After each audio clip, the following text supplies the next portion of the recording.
I still remember it, as if it were yesterday.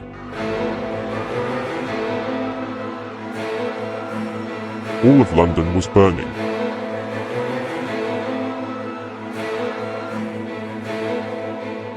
So many witches were gone.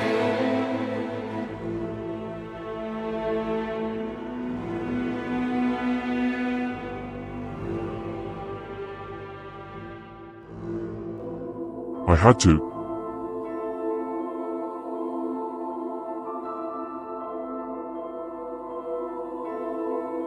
find him.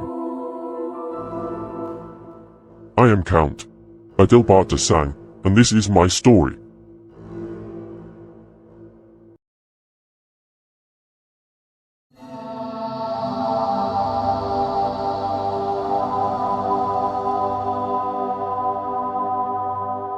Good evening, beloved Countess. What pleasant undertaking can we undertake tonight? Good evening. I have an invitation for tonight. Interesting. And what were you invited to? I'm lucky that Adelbart wants to tell me something about his past. To do so, I'm supposed to come to this forbidden hall. You're really lucky. Adelbart doesn't normally allow anyone into his private room, which is forbidden to us. No, I've never been allowed to enter this room. You can accompany me for a bit. I would never have thought that Adelbart would reveal his greatest secret to you. I never thought of that either. But I'm glad he's doing it. At least I'm writing his true story. He seems to finally accept you as one of us. That would be nice. After all, several years have already passed. True. And yet, he always wanted to kill you. Without considering what that would have triggered in me. He didn't manage that either. You were faster. And that was my greatest happiness. Otherwise, you wouldn't be by my side now, beloved Countess. I agree, dear Count. I don't know this part of the castle at all. Even though I've lived here for centuries. It's a beautiful part of the castle. I don't understand why it's forbidden. I think you'll know after Adelbart's story. Why it is so. What is it now, you annoying thing? Do you want to hear my story now? If so, then send. Let's start back and come to me alone. Then I'll go to Adelbart now, before he gets even angrier. See you later, beloved Countess. There you are, finally. First you annoy me by insisting on hearing it. And then you make me wait. Now, don't be mad at me. My lateness wasn't intentional. Sorry. I'll assume so. But only in exceptional cases. Thank you, Count. If you want, find a seat. And before you ask, yes, that's me in the paintings. When I was still human. Is that why you don't let anyone in here? Not only that. That doesn't matter now. I want to start telling the story. Then please begin with your story. And thank you for letting me experience it. Yes, it's okay. Now just listen to me and don't interrupt me. It could be very sad for you to hear what terrible things lie hidden in my past. Events that still give me food for thought today. I'll be honest with you and say that it's very difficult for me to forget some of them. Come on, I've already wasted too much time. So, I don't need to say much about my upbringing. I won't. I'll only tell you the most important events. I was born in the year 1505 in a small suburb of London. At that time, when I was 20 years old, I was very respected, until the years 1542 to 1550. These were the years in which so many alleged witches were burned. My mistake was this. I, strangely enough, took great pleasure in the burns. This feeling grew stronger and stronger each year. However, it didn't go unnoticed. I felt like I was being watched, and this feeling grew stronger and stronger. What this meant, however, I couldn't guess.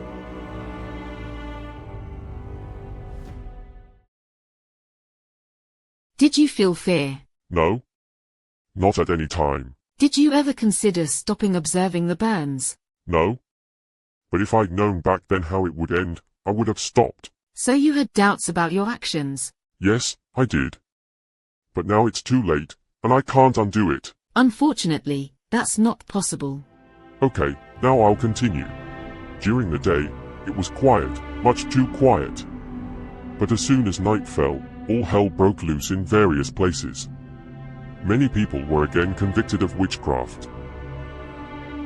When I moved into this castle in 1544, it was still a beautiful and peaceful place. Not as feared as it is now. But in the years that followed, the witches continued. I read in a book that cremations also took place here, in front of the castle. Is there any truth to this? Yes, that's really what happened. I'll tell you in a minute. Just keep listening. 1547 was the year in which the burnings were only carried out in one place. Yes, exactly. That place, in fact, was right here. Here, in front of the castle.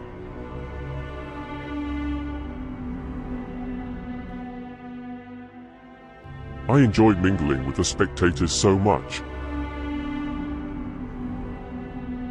Just standing in the crowd, watching the flames. And listening to the loud screams. I liked it so much. It was among the spectators that I met my butler Stefan a year later. I loved all of it. But I didn't consider the consequences. Screams that my ears heard. Loud at first, and then fading away at the end. The more I think about it, the more I get angry with myself. If I had listened to my doubts back then, this curse wouldn't exist today. But I was young and let myself be seduced by it all. Without even realizing how deep I was already in this mess. However, at that time, I did almost everything to continue to be very well respected. I hope everything goes well. Adelbart, I can't stand Babs at all. I'm scared.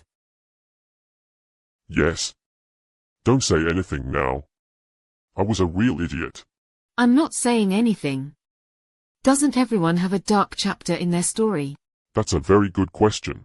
Please continue. Between 1548 and 1550, these strange feelings intensified within me. But I hardly paid any attention to them anymore, as they were quite annoying. At that time, I still had no idea. Perhaps I should have listened to my doubts. But I didn't. You didn't think someone would curse you, did you? No. I didn't believe that either. To me, it was just nonsense. Wrong. Right. I won't drag this out any further and will get straight to the point. Autumn, 1550, was the season in which it happened. The people on the piers were mostly women. Until that night in October of that same year. An old man, who was supposed to be a sorcerer, stared at me the whole time.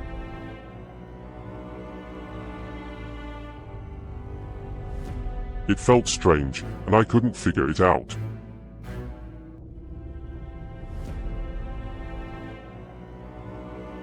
I didn't understand his words directly, either, because he only moved his lips.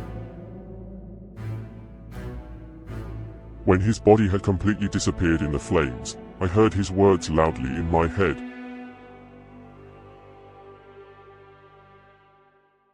You just watch. You're not helping us. You'll feel what you've done to yourself. But I still hear a small portion of his words to this day. Over and over again. I curse you. To eternal darkness. And those words were meant to change everything, and did. With that, my fate was sealed, and the curse pronounced. But I didn't care. So this is how the curse began. Yes, exactly. With those words. But you are, unfortunately, fortunate enough to be part of my family. Otherwise, I'd be dead by now. You don't need to say that sentence. You wanted to write my story as a human being. Very careless. Adelbart. I'm no longer human. Already forgotten. Forget it, me?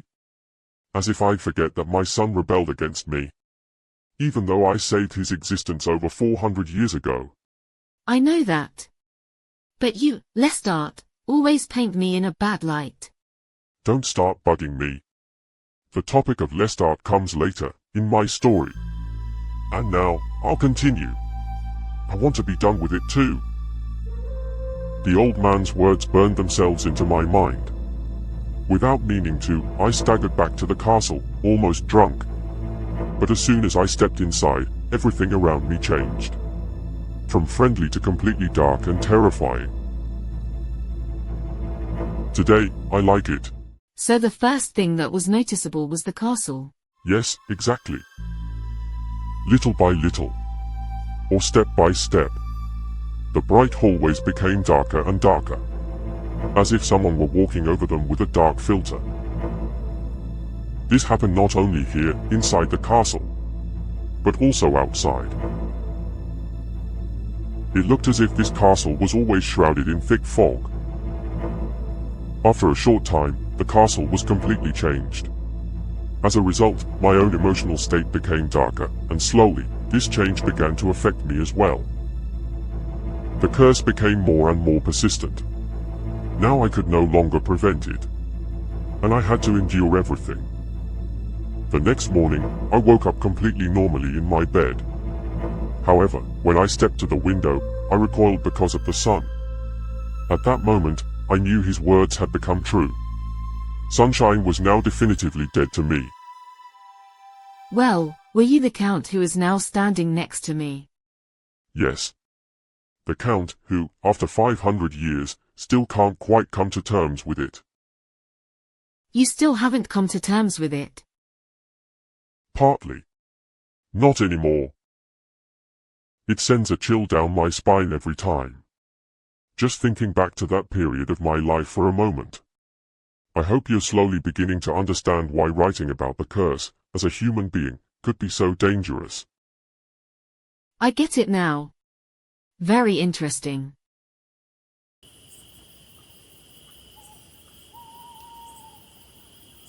Good evening, brother. Good evening, Louis and Leon. All alone tonight? Unfortunately, yes. Very unusual. Did she already have other plans? Or is she not feeling well? She's with Adelbart. Adelbart doesn't like Babs. What's wrong with him? Or, does he accept her now? I can't tell you whether he accepted it. Only that the meeting was supposed to be about Adelbart's story. And where, at the castle, do they meet? Babs was allowed into his private room. There he talked about his past. The lucky one. She'll definitely tell us about it. I think so too. Next, I could tell you the beginning of my search. With pleasure. How and when did you start looking for Lestat? In 1665, I began my search for my heir to the throne. But this proved to be very difficult for me. Why? Was it that difficult for you? Or was it just difficult to find the right one? Overall, it was difficult. But listen to me, keep going. At first, I searched the streets of London at that time. But that didn't satisfy me. I only found complete, intact families there. However, I was looking for the boy who was struggling with his disper. I didn't find him. However, I initially only searched there. Whether I would actually find him in the posh streets and alleys was unclear to me. This continued for countless months. Night in, night out. Always the same game, hunting and searching. Nothing more. At that time, I hadn't even considered looking for him in that slum. That idea didn't occur to me until many years later. Were you actually alone on your search? Or did Madeline accompany you? At first, yes, I made these excursions alone. But in early 1666, Madeline accompanied me from time to time. The months passed. Until, in early September of that same year, my search was interrupted by a catastrophe. What happened? Listen. The glowing red full moon lured us out of the castle. It was a wonderful night. We flew into the city, where, at that time, everything was still in order. Although it was night, there was still a lot of activity in some places, especially in the bakery and the inn. I don't know why, but the streets were full of people. While we were satisfying our hunger, we heard a very loud bang. I had heard many things before, but I had never heard such a bang. Astonished, my mouth smeared with blood, I looked around. The night became brighter and brighter. People screamed and ran through the streets in panic. I couldn't yet assess the situation at that time. That sounds like a huge misfortune to me. Please tell me what else you noticed. If you didn't interrupt me, I'd be happy. This annoying thing won't change for you anymore. So, keep going. People's panic grew, while the row of houses slowly disappeared in the smoke. This, however, wasn't the only thing. It was more a mixture of smoke and flames. Some time later, how long I can't say, the flames were everywhere. All of London was burning and resembled nothing more than a blazing hell. The fire spread from house to house. Nothing was spared. A terrifying sight for me. So many beautiful and quite old houses, collapsing like houses of cards. From then on, I knew my search was over for the night. Because of the panic and the fire, it wasn't even possible to walk calmly through the streets. Attempts to contain the fire were being made everywhere, without much success. Quite the opposite, the flames flared up again and again. We decided to fly back and looked for a place to take off from. One that was free of flames. Which wasn't easy to find. Everything was on fire. It took some time until we found them. But once we did, we flew straight back to the castle. I didn't know how long it would take to extinguish the fire. Given the size, it must have taken an eternity. How did your search continue? For now, I stayed near the castle. I plan to continue my search a few nights later.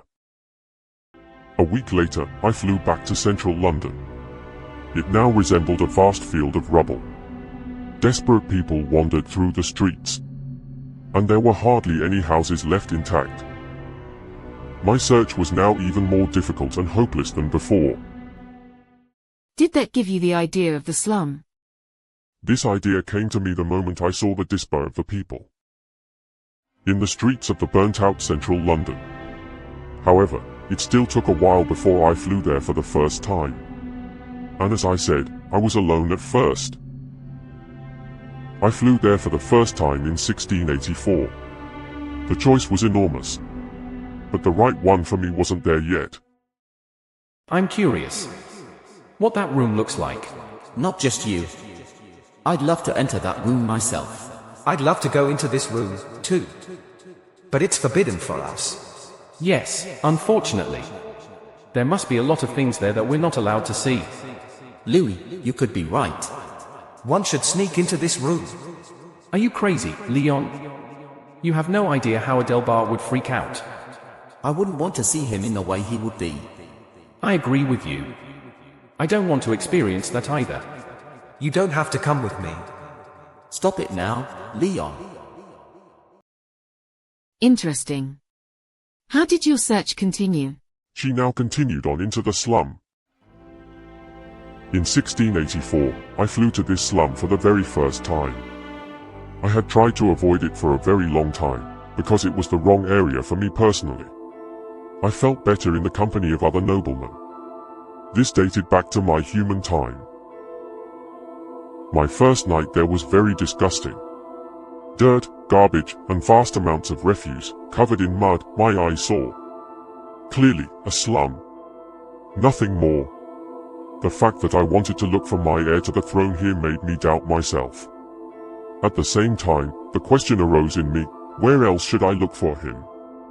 However, my thoughts didn't offer an answer. I had to force myself to put my feet on this muddy ground. This wasn't easy for me, and I had to suppress a lot of things. First, I formed a picture of this neighborhood. All the houses there were dilapidated, some even collapsed. For some, it was a worrying sight. For me, a perfectly normal slum. Time passed as I walked through these streets. I didn't really search yet, as I was still getting familiar with the neighborhood. Occasional questioning glances followed my progress. It continued like this for the next few hours. Until, slowly, the sunrise announced itself on the horizon, and I flew back to the castle, unsuccessfully. You just said you had to suppress some things inside yourself. Was that just in the beginning, or in the long run? The first few times. After that, it worked.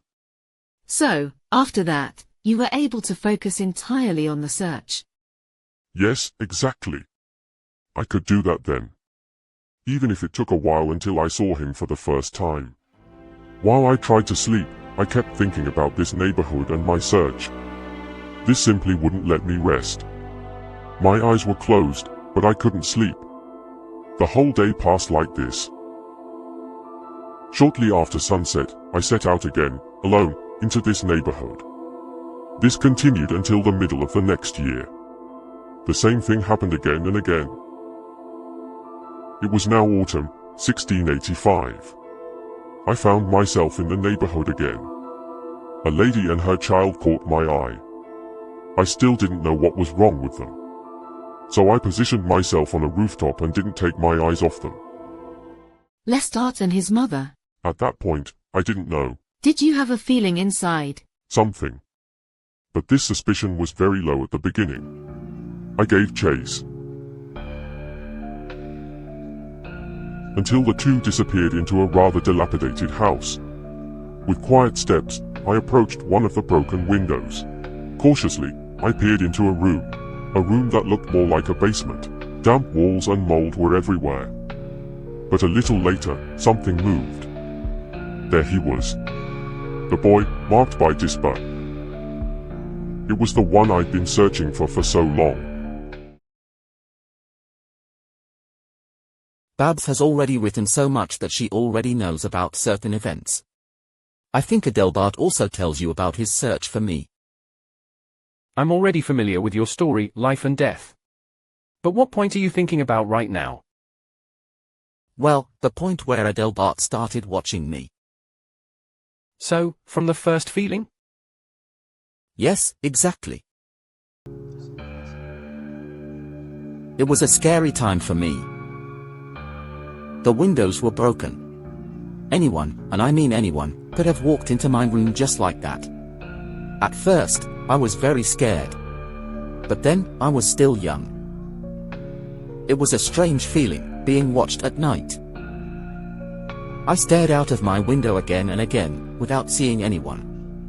But I knew there must be someone out there. It was just this feeling inside me.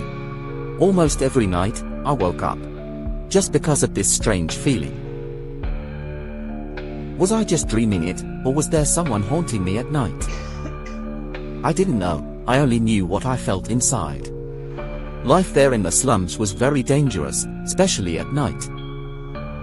On Christmas Day 1686, I saw it. Someone was looking through my window. I hadn't imagined it. However, to my surprise, it was not just one person, but two. Now you'd finally found him. Did you have a good feeling about him from the very beginning? Yes, I had a good feeling. However, I didn't yet know that my later actions would save his life. Just because you transformed him? Yes. But why, you ask me that? You wrote his story yourself. So you should already know a lot of it. Yes, I wrote his story. But to write yours, I need this part from your perspective. Okay, I understand. Then I'll just keep going. He then entered his room and sat down on his couch. I immediately noticed that he was completely exhausted inside. While he began to read, I searched for my victim. To satisfy my hunger, this was very easy, there were enough people there. I stayed in the neighborhood for the rest of the night. Before I flew back to the castle, I checked on him again. He was sound asleep, and for me, it was time to fly back. Which I did immediately, in a good mood. At the castle, I couldn't hide my good mood. Madeline noticed this immediately and spoke to me about it. Beloved Count, you're so cheerful, what's the matter? I can't believe it. And yet, I found the boy. Your possible heir to the throne? Yes, that one. Then, the following night, she wanted to fly to this slum. From then on, she flew with you. Yes, exactly. From then on, she flew with me to the neighborhood almost every night. Interesting. What happened next? 2 nights later, Madeline flew with us for the first time. But she, too, had to get used to the area. Everything was just very dirty. This took some time for her, too. Weeks, to be exact. Until she could walk through the streets there without fear or disgust. I was never angry with her about it, because I had my initial problems with it. But when Madeline saw the boy, everything else didn't matter. From that point on, she only had eyes for him. It seemed to me as if she had taken him directly into her dead heart. I have a very strange feeling. A feeling of being watched. But why would someone be watching me? I heard his words, and yet I didn't answer his question. However, I had to be very careful. I didn't want to be discovered right away. I tried to wait for the right moment. An unexpected moment. Yes, exactly. And yet, I always find your questions funny. Why? It's about your story. Well, you wrote the story of Lestat yourself. You know what I was waiting for. Yes, I wrote it. But others don't know all that. Then you have to ask other questions. Or just listen. So go on. By now, it was winter, 1686, and small snowflakes were quietly falling from the sky. After a while, they covered all the rubbish. I liked this neighborhood much better. I was surprised to see that even in the poorest area, Christmas was being celebrated so grandly. With a decorated tree right in the middle of the street. The lights plus the snow, together, a wonderful sight. The months passed. Just like the following years. Since I didn't do much that was interesting, I'll skip it. And go straight to January, 1694. So, from the end of 1686 to the end of 1693, you were mostly just hunting and looking for Lestat. Yes, exactly. Nothing that would have been interesting for you. I don't have to, and don't want to, tell you everything. Yes, sure, okay. You don't have to. There are enough points in your story that are worth writing down and preserving. If that's what you think, then I'll tell you more. Thanks, Count.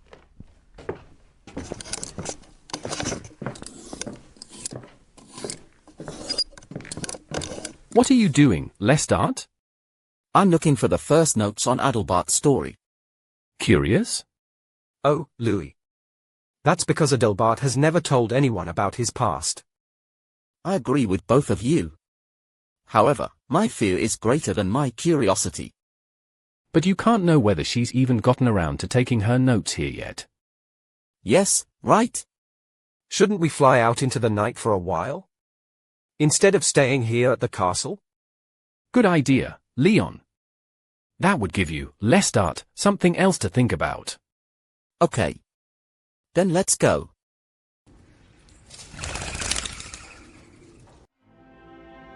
In January 1694, there was still snow in the slums. Sneaking up wasn't so easy. The crunching snow betrayed my footsteps. So, I had no choice but to walk even slower. Where I wanted to go was obvious. To the window. His bedroom window. Once there, I realized that he was now completely alone. Actually, just the right place for my plan. But there was something else. Something that frightened me. His body was showing changes. However, illnesses were nothing unusual in a slum. Spring of the same year. I flew to the slums again. What was going on here? I wondered. The sounds of the hearses grew louder and louder. As I walked through the streets, I met a gentleman wearing a hat and a big mask. That sounds like a plague doctor to me. Yes. It was one too. I'll keep you posted. I didn't speak to this man. I just watched him. He went from house to house. Through a window, I saw him closely examining the deceased. A little later, he came out of the house. He closed the door behind him and marked it with a white cross. In front of one of these marked houses, there were hearses carts. It seemed to me as if the bodies were being collected one by one. However, these bodies weren't just in the houses, but were lying scattered on the streets throughout the entire neighborhood. I hadn't quite gotten used to the smell of dead bodies yet. So much so, in some places, I had to hold my nose. Not all of the bodies were fresh, some had been lying there for several days. You can imagine the smell.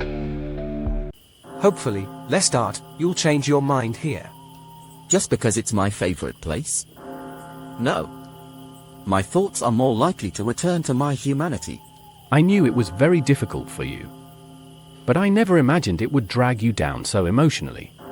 Unfortunately, yes. I'd be happy to tell you again soon. Talking about it is supposed to help. That's true. But only tell us if you're okay and feel strong enough inside. I can judge that for myself. Or are you telling Leon that I'm weak? No. That was a general statement. It wasn't meant to be offensive. I hope so, Leon. Don't underestimate me just because I used to be human. Some things, Leon, and I just can't talk about. You simply don't know what it's like to be human and suddenly everything is different. My strong human feelings gave way to my current stubbornness. How often do I wish I could return to my human days? I found veritable piles of corpses there. Since I was now thinking about the plague myself, I immediately headed straight for that particular house. I wanted to know if he had also contracted the disease. I also wondered if his mother had perhaps died of the plague herself. But I would get an answer to that later. The houses where the plague was raging were marked. Was this done immediately or only when all the residents had died? 1 cross per person. From the very beginning, to warn of the plague and its danger of infection in this house. Okay. Now I understand the markings better.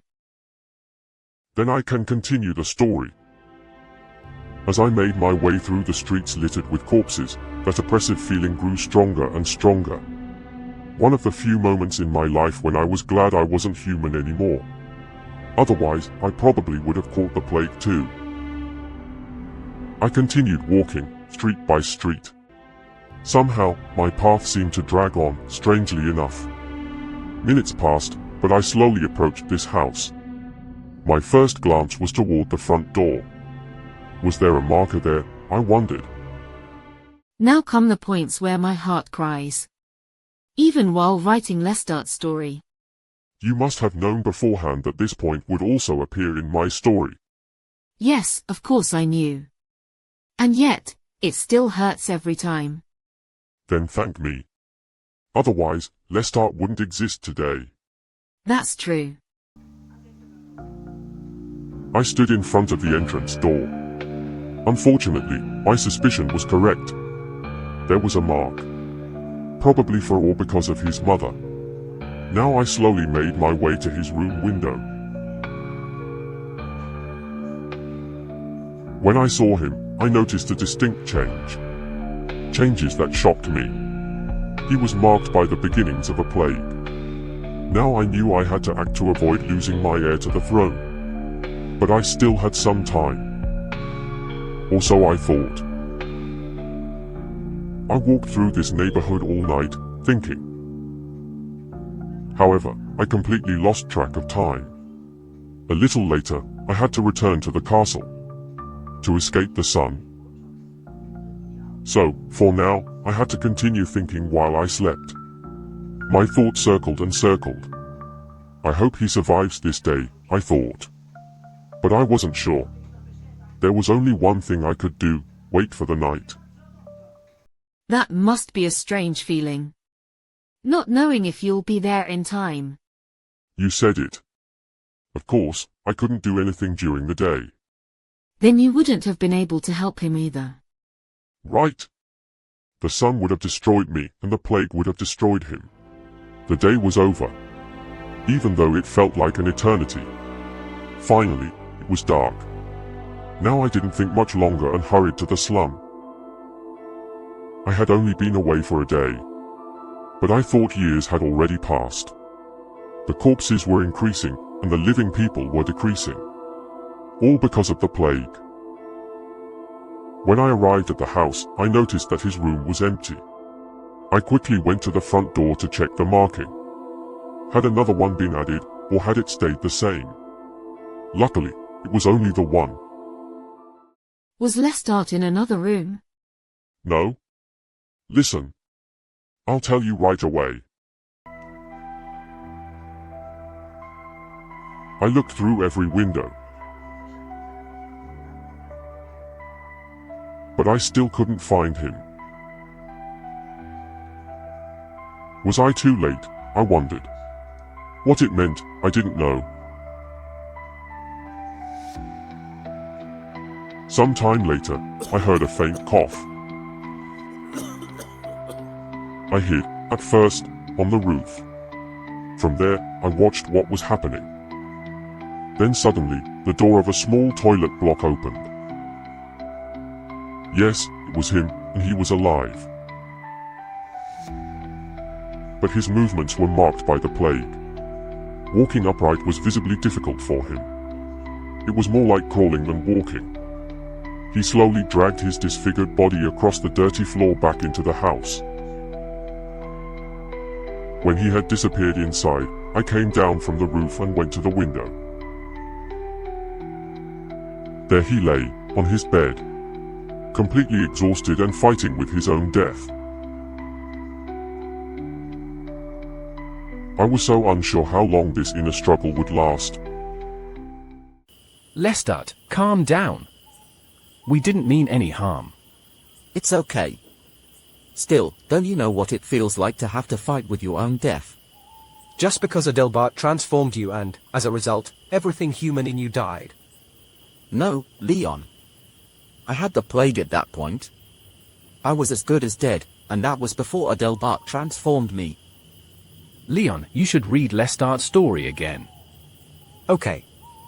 Sorry, brother. It was clear to see that he was fighting against his death with his very last strength. For me, that was the moment to enter this house. Which I did shortly after. Carefully, I walked through the old front door and found myself in a very dilapidated kitchen. A kitchen that looked not only dilapidated, but also completely neglected. And then there was that mold everywhere again, which I had already seen in his room. Step by step, I continued through this kitchen and a little later, I found myself in a small hallway. My steps were accompanied by his coughing. For me, that was a sign that he was at least still alive. I paused briefly in the hallway. Then I slowly made my way to the door frame. Cautiously, I looked around the corner. But he hadn't noticed me yet. I entered his room. His desperate gaze met mine. In his eyes, I saw fear. Fear not necessarily because of me, but rather fear in general. Slowly, without taking my eyes off him, I walked to the couch. I stood next to it. Who are you? And what do you want from me? Heir to the throne. What do you mean by that? You will be my heir to the throne. I don't know what you want. Just leave me alone. As if I just let you die like that. Then at least my pain will be gone. You shouldn't care what happens to me. No, I won't. You'll be my heir to the throne. Death won't take you. I watched him the whole time, while his pain grew ever more intense. I was on the verge of transforming into a corpse, yet I held back. Even though I could barely do it anymore. You wanted to use his death to transform him? Yes, too. That made it a little easier for me. And for him, it wouldn't have taken quite as long. I agree with you. My mouth moved closer and closer to his neck. I couldn't and didn't want to hold it back any longer. But I was pushed back. Stop it. My death is so close. I need you, not for that. Never. Death won't get you. Heir to the throne. Heir to the throne. Always that word, heir to the throne. Find someone who's truly a good fit. And not someone like me. You're exactly the one I've been searching for so long. Before he could answer, he began to cough. His cough was accompanied by blood. I pulled a cloth from my pocket and gave it to him. A little later, I sat down next to him on the couch. Suddenly, words I hadn't expected came. And you can help me stop being in pain. Yes, exactly. I could. But then it would be a life that would be completely new for you. But without pain? Without pain and without this fight against death. Death wouldn't be able to harm you anymore. Then do whatever you want with me. I don't care. I gently turned his head. Now I didn't hold back any longer. As I bit down, and his blood trickled down his neck, I just thought, here is this moment that will last forever. It was up to me first, then up to him whether the boy would become my heir to the throne. No matter. I picked him up and flew back to the castle. But not alone. Now you know enough. I don't feel like talking anymore. That's a lot. Thank you, Count. Then leave this room. And finally leave me alone again. Now you know a large part of Adelbart's past. Perhaps you now understand why he is the way he is. A very interesting past for me. But now I'll tell you. Until the next story.